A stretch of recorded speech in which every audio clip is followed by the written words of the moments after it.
चलो एक क्वेश्चन तो ये डाउट आ रहा है तुम्हारा कि what is the common name of ethanoic acid. ठीक है, सर इथेनॉइक एसिड का तो एसिटिक एसिड पता है, लेकिन मैंने जो मार्क किया है ना ऑप्शंस, हाँ हाँ, उसका मतलब नहीं पता सर। अच्छा चलो देखते हैं। देखो एक दे रहा है फॉर्मिक एसिड, इसको भी देख लो। अगर फॉर्मिक एसिड की बात करें तो ये होता है HCOOH, इसको बोला जाता है फॉर्मिक एसिड। दूसरा दे रहा है एस्टिक एसिड, ये हो गया CH3COOH, ये हो गया एस्टिक एसिड। फिर एक तुम्हारे पास है एसिटल्डिहाइड, ये होता है CH3COH, इसको बोलना है एसिटल्डिहाइड। और एक आपके पास है प्रोपियोनिक एसिड, तो प्रोपनोइक एसिड को ये बोला जाता है CH3CH2COOH। ठीक है, इसी का कॉमन नेम है प्रोपियोनिक एसिड। चलो लिख लो, बना लो। हाँ सर, बना लिया। चलो उसके बाद जो आ रहा है मरकैप्टोथायोल। ठीक है, चलो कुंदन ये बता बेटा। दोनों के बीच में डिफरेंस क्या है? हाँ बता रहे हैं, मरकैप्टोथायोल। हाँ कुंदन बताओ, मालूम है? भार्गव, विशाल कोई? सर मरकेप्टो मालूम नहीं, थायोल मालूम हाँ बताओ, थायोल क्या होता है? सर वो SH3 ग्रुप लगता है उसके अंदर। हाँ, अगर कभी SH as a functional group treat कर रहे हो, ठीक है, SH as a functional group treat कर रहे हो और 2 डिग्री सफिक्स के रूप में यूज कर रहे हो, तब यूज करना है थायोल, तब यूज करना है थायोल। लेकिन यही SH अगर कभी सब्स्टिट्यूशन के रूप में यूज हो रहा है, यही SH अगर कभी सब्स्टिट्यूशन के रूप में यूज हो रहा है, 2 डिग्री प्रीफिक्स के रूप में यूज हो रहा है, तो उस केस में इसके लिए यूज करना है मरकैप्टो। मतलब सब्स्टिट्यूशन के रूप में लगाओगे तो मरकैप्टो लगाना है, लेकिन कभी secondary suffix main functional group के रूप में लगाओगे तब उस केस में थायोल लगाना है, याद रहेगा। अब प्रियोरिटीज में अगर बात करें तो ये OH के नीचे आता है, तो कभी OH और SS दोनों आ जाए तो उस केस में OH मेन और ये सब्स्टिट्यूशन, जैसे मान लो ऐसे दे दिया और यहाँ लगा दिया OH और यहाँ कर दिया SH, तो OH की प्रायोरिटी ज़्यादा है, SH की प्रायोरिटी कम है, तो इसका मतलब ये नंबर 1, ये नंबर 2, ये नंबर 3, ये नंबर 4, ये नंबर 5, ये नंबर 6। तो इस पर्टिकुलर के लिए हमें यूज़ करना है 2 डिग्री प्रीफिक्स, और प्रीफिक्स के लिए लगाना क्या है? मरकैप्टो। तो यहाँ लगा दोगे 2 मरकैप्टो, 2 मरकैप्टो, और उसके बाद साइक्लोहेक्सेनॉल, ऐसे बना लेना है। लेकिन यही अगर मान लो कभी केवल इतना ही होता, SH यहीं पर लगा होता, तो इसको सिंपली नाम देते हैं साइक्लोहेक्सेन थायोल। डिफरेंस क्लियर है बेटा एली? हाँ सर। हाँ बना लो, लिख लो।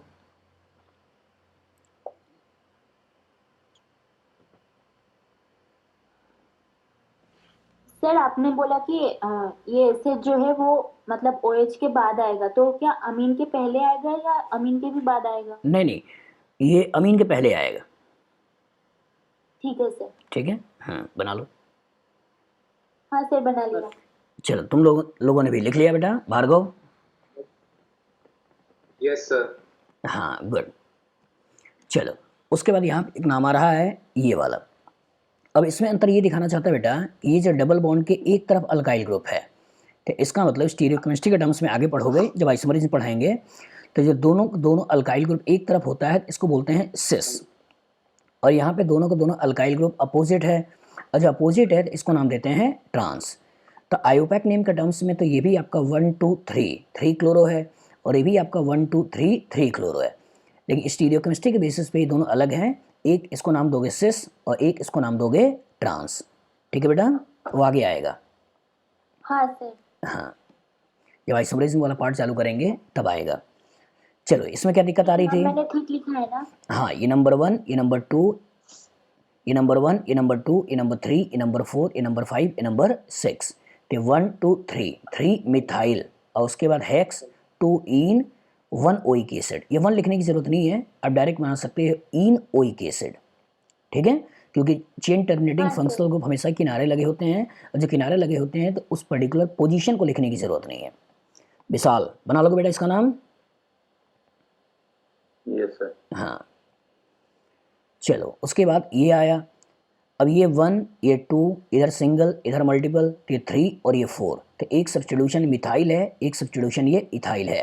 तो अल्फ़ाबेट वाइज पकड़ते हुए 2 इथाइल, 3 मिथाइल, उसके बाद but, 3 ene, 1 oic acid. Again 1 लिखने की ज़रूरत नहीं है, डायरेक्ट बना सकते हो, 3 इन ओइक एसिड बन जाएगा। अहेली, हाँ सर। हाँ सर। भार्गव लिख लोगे? भार्गव, हाँ सर। चलो उसके बाद ये आया। इसमें देखो यहाँ पे अहेली कीटोन की प्रायोरिटी ज़्यादा है अल्कोहल की, सर कीटोन। तो इधर चलोगे तब भी 1 2 पे आया, इधर चलोगे तब भी 1 2 पे आया, लेकिन इधर चल रहे हो तो सब्स्टिट्यूशन की पोजीशन 3 आ रही है, लेकिन इधर चलते तो सब्स्टिट्यूशन की पोजीशन 1 आती। तो नंबर 1 CH3 को देना है, नंबर 1 CH2 को देना है। CH2 को देना है। हाँ, तो ये नंबर 1 होगा बेटा, ठीक है, और ये नंबर 1 होगा, ये नंबर 2 होगा, ये नंबर 3 होगा, और इसका नाम देना है 1 हाइड्रोक्सी। 3 हाइड्रोक्सी की जगह 1 हाइड्रोक्सी प्रोपेन 2 ओन, और इवन चाहो तो 2 भी हटा सकते हो क्योंकि पोजीशन हमेशा 2 पे ही आएगा, तो प्रोपेनोन भी बोल सकते हो। बस में आ गई? हाँ सर। हाँ, चलो एस्टर का नाम एक कार्बन का है एसिड और 2 कार्बन का अल्कोहल, तो इथाइल मिथनोएट, सही है। बना लोगे? विशाल, विशाल लिख लोगे एस्टर का नाम इसका? Yes sir. हाँ, चलो इसमें आ जाओ। इसमें 3 सब्स्टिट्यूशन है, इधर से ही मिनिमम पोजीशन पे आएगा, तो एक प्रोपाइल हो गया, एक मिथाइल हो गया, एक इथाइल हो गया, अल्फ़ाबेट वाइज पकड़ लिया। 4 इथाइल, 2 मिथाइल, 1 प्रोपाइल साइक्लोहेक्सेन। इसमें दिक्कत क्या आई? नहीं सर, सही है कि नहीं यही पूछना था। हाँ सही है, सही है। सबसे पहले मिनिमम पोजीशन में सब्स्टिट्यूशन ले लिया, उसके बाद अल्फ़ाबेट। चलो इसमें फिर क्या दिक्कत आई? Alkyl radical. अल्काइल, हाँ अल्काइल रेडिकल का मतलब होता है कि अल्कीन का अगर तुमने हाइड्रोजन हटाया और जो अल्काइल ग्रुप बनाते हैं उसी को अल्काइल रेडिकल कह देते हैं। जैसे यहाँ का एक हाइड्रोजन हटाया तो इसलिए इसको एक रेडिकल बोल दिया, यहाँ का हाइड्रोजन हटाया ब्यूटेन के सेकेंडरी कार्बन वाला तो इसको एक रेडिकल बोल दिया, यहाँ से हाइड्रोजन हटाया इसको एक रेडिकल बोल दिया, यहाँ से हाइड्रोजन हटाया इसको एक रेडिकल बोल दिया। तो अल्कीन का हाइड्रोजन हटा है, जो अल्काइल ग्रुप बना रहे हो उसी को अल्काइल रेडिकल टर्म यूज़ कर दिया है, ठीक है। हाँ सर। हाँ, नंबर 1 नंबरिंग हमेशा इसी पोजीशन को देना है जहाँ कार्बन की लाइन छोड़ रखी है, क्योंकि इसी पर्टिकुलर से आगे आप मेन चेन का सिलेक्शन करने वाले हो। तो नंबर 1 2 3 4, अब 2 3 डाईमिथाइल वही कह रहा है, ये नंबर 1 2 3 1 मिथाइल प्रोपाइल यही कह रहा है, 1 2 3 1 2 डाईमिथाइल यही यहाँ पे कह रहा है, और 1 2 1 मिथाइल इथाइल यही यहाँ पर कह रहा है। बना लोगे? हाँ सर। हाँ, रेडिकल से परेशान मत होना, इसका मतलब फ्री रेडिकल नहीं है, ठीक है, मतलब एक इलेक्ट्रॉन और इलेक्ट्रॉन वाली स्पेसिस की बात नहीं हो रही है। अल्काइल रेडिकल मतलब यहाँ कुछ लगाना है, ये यहीं के अल्कीन का हाइड्रोजन को हटाया गया है, ठीक है। हाँ सर। चलो इसमें क्या दिक्कत आई? सर इसका मेन चेन का सिलेक्शन करेक्ट है क्या? हाँ, क्योंकि इसके इधर जा रहे हो तो एक कार्बन है, इधर जा रहे हो तो 2 कार्बन है, तो 2 कार्बन वाले को पकड़ लिया आगे बढ़ गए, इधर आते हो तो एक कार्बन है, इधर आते हो 2 कार्बन है, तो ऊपर वाले को पकड़ लिया, तो ये बन गया मेन चेन, ठीक है, सही है। इसमें आ जाओ, इसमें क्या दिक्कत आई? सर इसका भी मेन चेन। हाँ, अगेन वही है, इधर कार्बन 1 इधर कार्बन 1, जो मन करे उसको लेकर आगे बढ़ जाओ, इधर कार्बन 2 इधर भी कार्बन 2, जो मन करे उसको लेकर आगे बढ़ जाओ, मेन चेन का सिलेक्शन ठीक है, ठीक है। हाँ सर। हाँ, इसमें फिर क्या दिक्कत आई? Again main chain. चलो देखो, हाँ सर। इसके इधर कार्बन 1 है, इधर 2 है, इधर चले गए, इधर 1 इधर 1 इधर 1, कोई भी एक पकड़कर आगे बढ़ जाओ, इधर आ जाओ, इधर 1 इधर 2 इधर आ जाओ, इधर 1 इधर 1 इधर 1, कोई भी एक को मेन चेन में ले लो, यही आपको करना है, बन जाएगा। हाँ सर। गुड। हाँ, इसमें वही है बेटा, इधर देखो 2 कार्बन लेकिन सब्स्टिट्यूशन भी, इधर 2 कार्बन कोई सब्स्टिट्यूशन नहीं, 2 कार्बन कोई सब्स्टिट्यूशन नहीं, तो ये ले लिया। अब इधर भी 2 कार्बन सब्स्टिट्यूशन है, इसलिए ये मेन चेन ठीक है, ठीक है। हाँ सर। चलो यहाँ पे आया एक, the carboxy functional group COOH present in, चल पिक्रिक एसिड। कुंदन बताओ बेटा पिक्रिक एसिड क्या होता है? सर वो क्या बोलते हैं उसको, याद तो था, भूल गया सर मैं। आपने लिखवाया भी था। हाँ मैंने सर लिखवाया मैं भी। बोलूं? हाँ बताओ। Benzene sir. सर बेंजीन पे OH और अल्टरनेट NO2। हाँ, बेंजीन पे OH alternate NO2। Tri nitro. हाँ 2,4,6 ट्राई नाइट्रोफिनॉल, हाँ 2,4,6 ट्राई नाइट्रोफिनॉल, इसी का नाम क्या है? Picric acid. और यहीं पे अगर कभी OH की जगह CH3 हो जाता, यहीं पे अगर OH की जगह CH3 हो जाता तो इसका नाम क्या है? टॉलुइन। टॉल्वीन। तो इसी टॉल्वीन में अगर यहाँ पे कभी नाइट्रो आ जाए, 2,4,6 ट्राई नाइट्रोटॉल्वीन, तो इसी को छोटे में बोलते हैं TNT। नाम सुना है? नहीं सर। एक्सप्लोजन वगैरह कभी कराया जाता है, TNT बम ब्लास्ट वगैरह में इसको यूज़ करते हैं, TNT। ठीक है, 2,4,6 ट्राई नाइट्रोटॉल्वीन, TNT। चलो अब ये आ रहा है बारबिटूरिक एसिड। तो बारबिटूरिक एसिड क्या होता है? एक 6 मेंबर्ड रिंग ले लो, यहाँ पर नाइट्रोजन लगा लो, यहाँ पे नाइट्रोजन लगा लो, ये आपका CO, ये आपका CO और ये आपका CO। इस पर्टिकुलर को बोला जाता है बारबिटूरिक एसिड।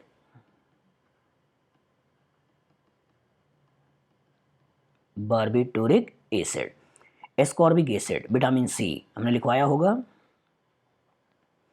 विटामिन C का ही नाम है एस्कॉर्बिक एसिड। तो ये हो गया तुम्हारा एस्कॉर्बिक एसिड। सर एक ही स्ट्रक्चर का दो कॉमन नेम हो सकता है, जैसे पापा का मन किया तो कुछ और नाम दे दिया, दादाजी का मन किया तो कुछ और नाम दे दिया। जब कॉमन नेम ही है तो चाचा अलग नाम बोलें, पापा अलग नाम बोलें, ठीक है, दादाजी अलग नाम बोलें, नाना अलग नाम बोलें। तो हो सकता है किसी का नाम गोलू हो, मोनू हो, टोनू हो, सोनू हो, सब हो सकता है। ठीक है, आयुपैक नेम एक की बात करोगे, लेकिन कॉमन नेम बहुत सारे हो सकते हैं। ठीक है, जिसको जो अच्छा लगा वो उसका नाम दे दिया। ठीक है, एस्कॉर्बिक एसिड। अब एस्प्रीन, एस्प्रीन मतलब बेंजीन और इसके ऊपर OCO CH3 और यहाँ हो गया COOH, इसी को नाम क्या देना है? एस्प्रीन। याद रहेगा? हाँ सर। हाँ लिख लो लिख लो। तो इसमें एस्पिरिन सही होगा। हाँ अब देखो ग्राहक जगह है आज तो लग रहा है ये नहाया है। नहाया हो या नहीं अभी? सर अभी तक तो नहीं आया। नहीं नहाया। चलो तो वही पूछ रहा है बेटा कि COOH ग्रुप किस में मौजूद है, और COOH ग्रुप किस में मौजूद है? तो चारों में देखो किसमें COOH ग्रुप मौजूद है, तो आंसर कौन सा दिख रहा है? एस्पिरिन। है एस्प्रीन। Very good. चलो बना लो, लिख लो।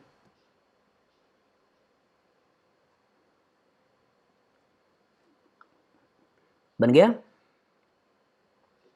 हाँ सर बना लिया।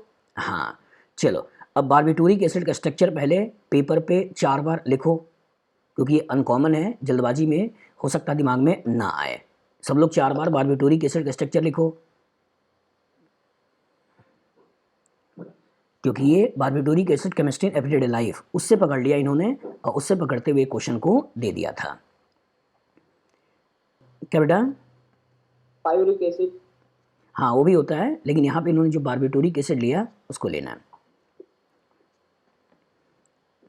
CH3COCOH ग्रुप जो होता है उसको बोलते हैं पायरुविक एसिड। चलो यहाँ पे आ जाओ, पिक्रिक एसिड स्ट्रक्चर अब याद रहेगा, ये आपके सिलेबस में भी है, अब बहुत डिटेल में इससे क्वेश्चन पूछ सकता है, तैयार रहिएगा। ये आपके सिलेबस में है, फिर से कह रहे हैं, अब बहुत डिटेल में इससे क्वेश्चन आ सकता है, एकदम अच्छे से तैयार रहिएगा। आगे फिनॉल चैप्टर पढ़ोगे, फिनॉल चैप्टर में नाइट्रेशन आपके सिलेबस में है, तो उसको क्वेश्चन लेते हुए और ये बना सकता है।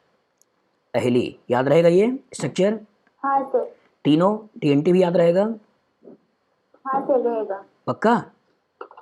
पक्का सर। हाँ क्योंकि बेटा इससे क्वेश्चन आ सकता है, TNT टॉल्वीन आपके सिलेबस में है, उसका भी नाइट्रेशन करा सकते हैं, और नाइट्रेशन कराकर उससे क्वेश्चन वो बना सकते हैं। ठीक है, बारबिटूरिक एसिड थोड़ा अनकॉमन था, और एस्कॉर्बिक एसिड भी कभी भी लेकर कंपटीशन में क्वेश्चन ला सकते हैं। इसमें ध्यान से देखो तो 4 OH है, 1 2 3 4, और इसी में किसी को first second third fourth number दे सकते हैं, और बोल सकते हैं कि एसिडिक कैरेक्टर बताओ किसका ज़्यादा है किसका कम है। तो इससे आने वाले समय में कभी भी एक अच्छा क्वेश्चन क्रिएट हो सकता है, लेकिन तैयार रहिएगा, इसके क्वेश्चन बन सकते हैं। एस्प्रीन उन्होंने पहले पास्ट में बहुत बार पूछा है, ठीक है, एक दो बार तो नाम से ही पूछ लिया, आगे उन्होंने रिएक्शन के कॉरस्पॉन्डिंग भी पूछा हुआ है, तो ये तो आपके सिलेबस में 2-3 बार आया हुआ है, मतलब एग्जाम में, लेकिन ये भी आ सकता है, अभी आया नहीं है। ठीक है, और ये पर्टिकुलर भी पहले पूछे हुए हैं, ये भी और ये आ सकते हैं आगे भी। चलो देखते हैं सर हाँ बेटा बताओ। सर एक लैक्टिक एसिड भी होता है ना? हाँ लैक्टिक एसिड भी होता है, तो लैक्टिक एसिड में अगर तुम स्ट्रक्चर बनाना चाहो तो ऐसे बना सकते हो, COOH, यहाँ हो जाएगा OH, ये हो जाएगा H और ये हो जाएगा CH3, इसको बोलते हैं लैक्टिक एसिड। एक कायरल कार्बन, आगे आप देखोगे एक कायरल कार्बन मतलब उसकी चारों वैलेंसी डिफरेंट, ऐसा कार्बन जिसकी चारों वैलेंसी डिफरेंट उसको बोलते हैं कायरल कार्बन। तो एक कायरल कार्बन का एग्जाम्पल जो आपके सिलेबस में है वो लैक्टिक एसिड है, और दो कायरल कार्बन का एग्जाम्पल जो आपके सिलेबस में है वो टार्टेरिक एसिड है। तो इन्हीं दोनों को लेकर आपसे सारे के सारे क्वेश्चंस पूछे जाते हैं। तो इन पर्टिकुलर का भी स्ट्रक्चर आपको याद करना है। फिर एक कायरल एक बार वापस बताना। ऐसा कार्बन जिसकी चारों के चारों वैलेंसी अलग हो, A, B, C, D, चारों के चारों एटम ग्रुप अलग अलग लगे हों, तो इस कार्बन को बोलते हैं कायरल कार्बन। जब आइसोमरेज अगले वाले सेक्शन में हम लोग आने वाले हैं 1 तारीख से, तो उसमें सब जब जाएंगे तो स्टीरियोकेमिस्ट्री में ये वाला टर्म आने वाला है।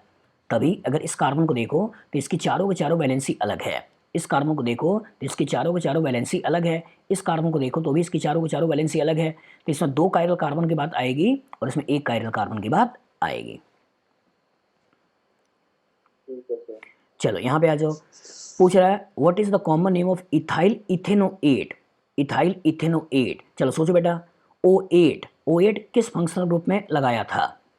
Sir ester. और जो एस्टर में लगाया था तो एस्टर में हमने बोला था इस तरह का अटैचमेंट होगा, तो हमें इस O से लगे हुए R का नाम पहले लिखना है या CO से लगे हुए पार्ट का नाम पहले लिखना है? इस O से लगे हुए अल्काइल का नाम, वो पहला हाँ ये पहले लिखना है और ये बाद में लिखना है।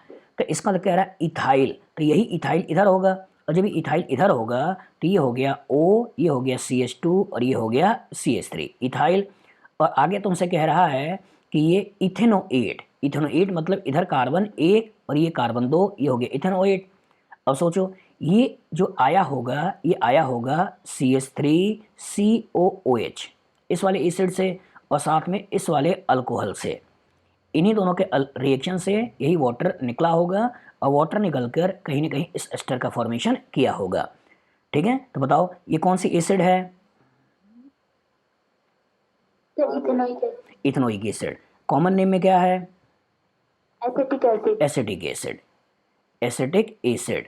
और अगर इसी एसिटिक एसिड के अगर हम प्रोटॉन को निकाल दें, इस प्रोटॉन को निकाल दें तो ये बन जाता है CH3COO-, इसको बोला जाता है एसीटेट, इसको बोलते हैं एसीटेट। तो यही क्या एसीटेट वाला लिंकेज यहाँ है या नहीं है? है ना, तो इसलिए इसको बोल सकते हो, हाँ इसलिए इसको बोल सकते हो इथाइल एसीटेट, इथाइल एसीटेट। ठीक है, तो यहाँ आंसर कौन सा हो जाएगा? डी वाला। मिथाइल फॉर्मेट कौन सा होगा? फॉर्मेट मतलब फॉर्मिक एसिड से आया हुआ, ये हो गया फॉर्मेट। और यहाँ पे कह रहा है मिथाइल, यहाँ लगा देना CH3। कह रहा है एसिटल्डिहाइड, तो एसिटल्डिहाइड मतलब CH3COH। यहाँ कह रहा है इथाइल फॉर्मेट, तो फॉर्मेट मतलब फॉर्मिक एसिड से आया हुआ है, तो ये लगा दिया। और इसके आगे इथाइल, तो ये हो गया इथाइल फॉर्मेट। और इथाइल एसीटेट आपने ले लिया, ये इथाइल एसीटेट बना लो। हाँ सर बना लिया। हाँ कुंदन लिख लिया बेटा? Yes sir. हाँ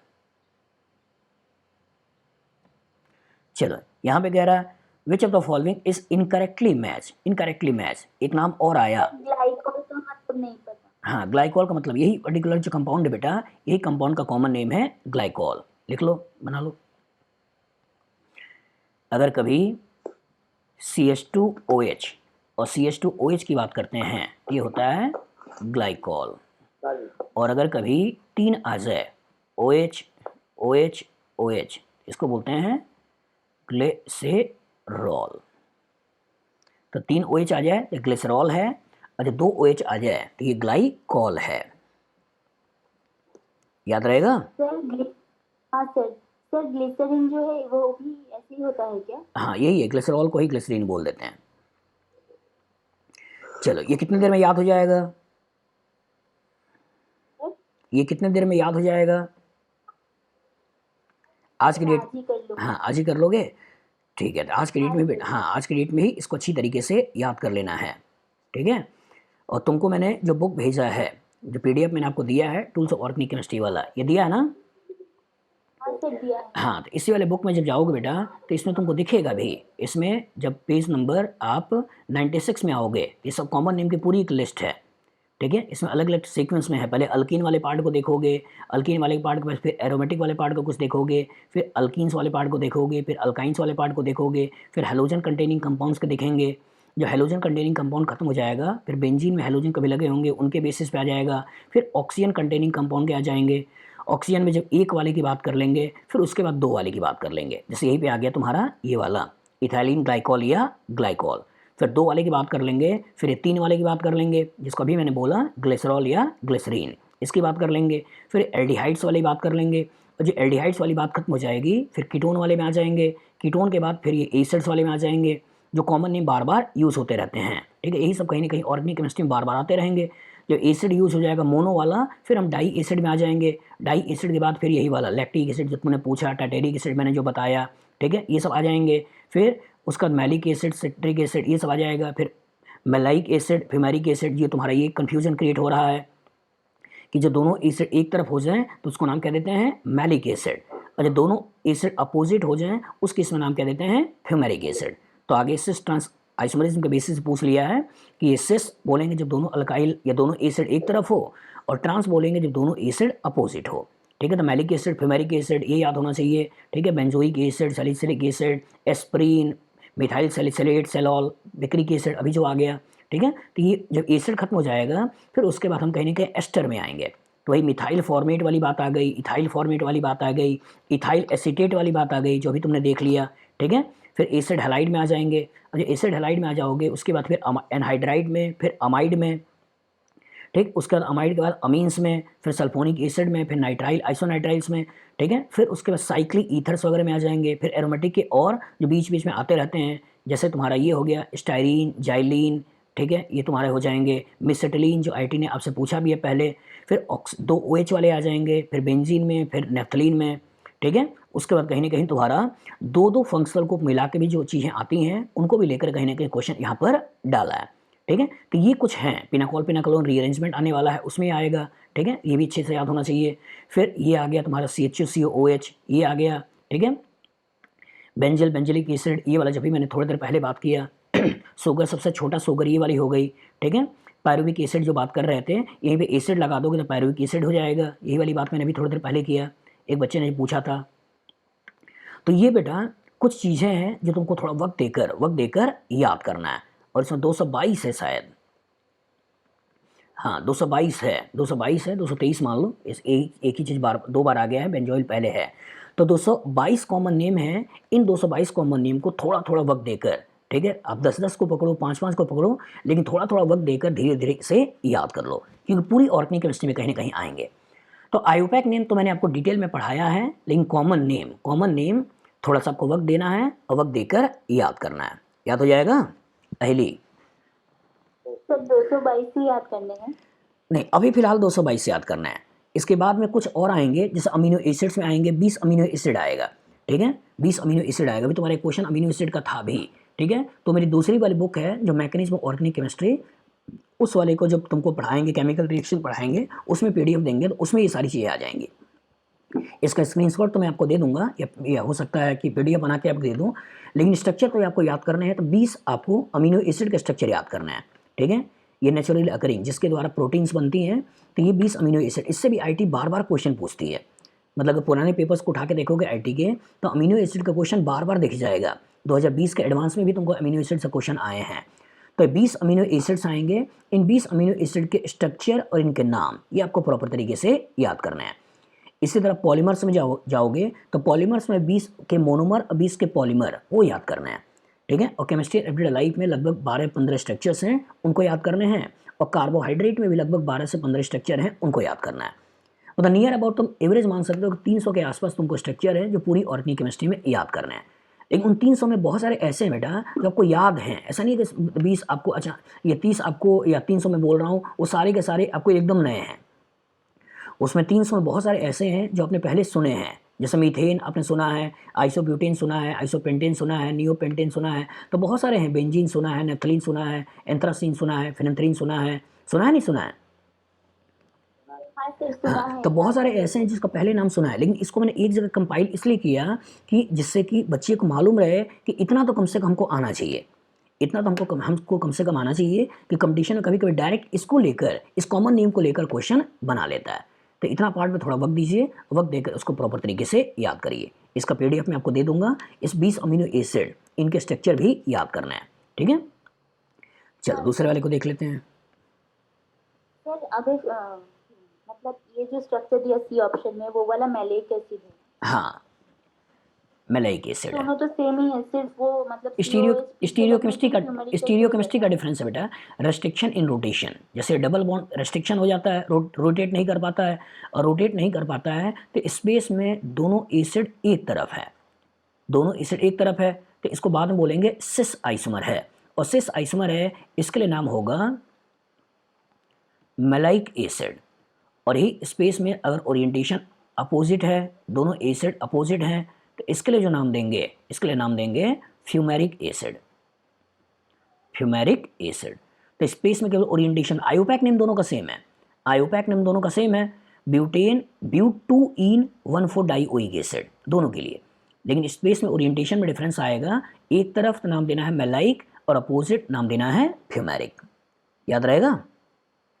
हाँ सर आपने एक चीज बोला, रिस्ट्रिक्शन इन रोटेशन। हाँ, तो होता क्या है, देखो जैसे मान लो कि तुमने सिंगल बॉन्ड लिया, तुमने सिंगल बॉन्ड लिया, ये भी हम आइसोमेरिज्म पढ़ाएंगे तो डिटेल में दिखाएंगे कि सिंगल बॉन्ड के लॉन्ग हम फ्री रोटेशन कर सकते हैं, हम इसको घुमा सकते हैं।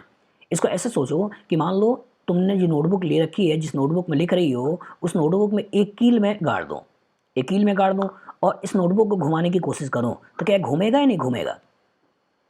घूमेगा। तो सिंगल बॉन्ड के लॉन्ग रोटेशन पॉसिबल होता है।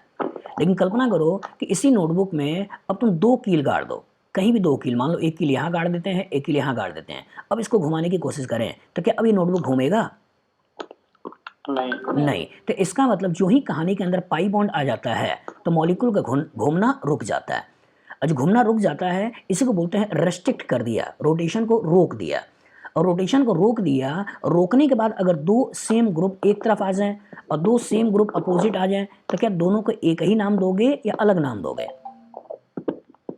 अलग नाम दोगे। तो इसी को बाद में बोलेंगे कि जब एक तरफ हो गया तो इसको नाम देंगे सिस, और जब अपोजिट हो गया तो इसको नाम देंगे ट्रांस। तो ये जो पर्टिकुलर दोनों एसिड एक तरफ हो गए तो इसको नाम देंगे सिस, जैसे यहाँ पे मैंने ले लिया, और यहाँ दोनों एसिड अपोजिट हो गए तो इसको जो नाम देंगे वो नाम देंगे ट्रांस। याद रहेगा? हाँ सर।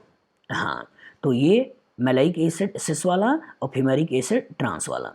तो यहाँ जो लेके चल रहा है सिस वाला लेके चल रहा है, तो सिस वाले का नाम तुम्हारा होना चाहिए मैलाइक एसिड, ना कि फ्यूमेरिक एसिड। ठीक है, याद रहेगा?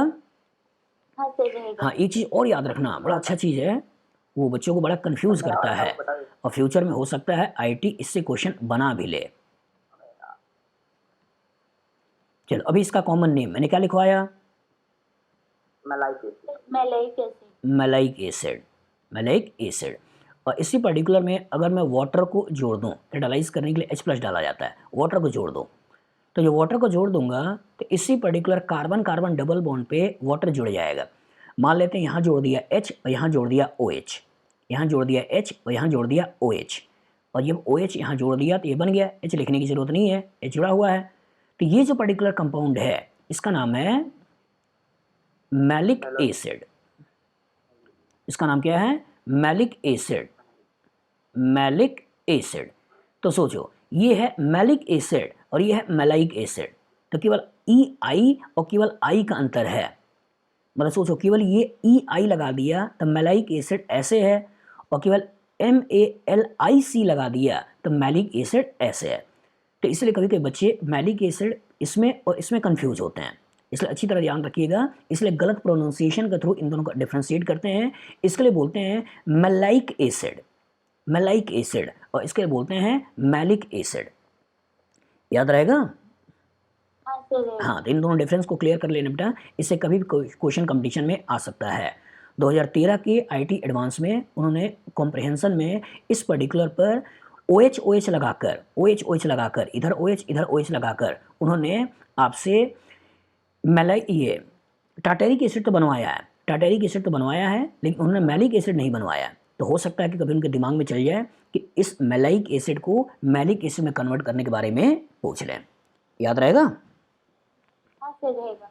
हाँ चलो एक क्वेश्चन और लेते हैं, फिर आगे का डिस्कशन कल करेंगे। चलो इसमें क्या दिक्कत आई बेटा? Diethyl ether. सर ईथर का कैसे करेंगे? ईथर के कैसे करोगे?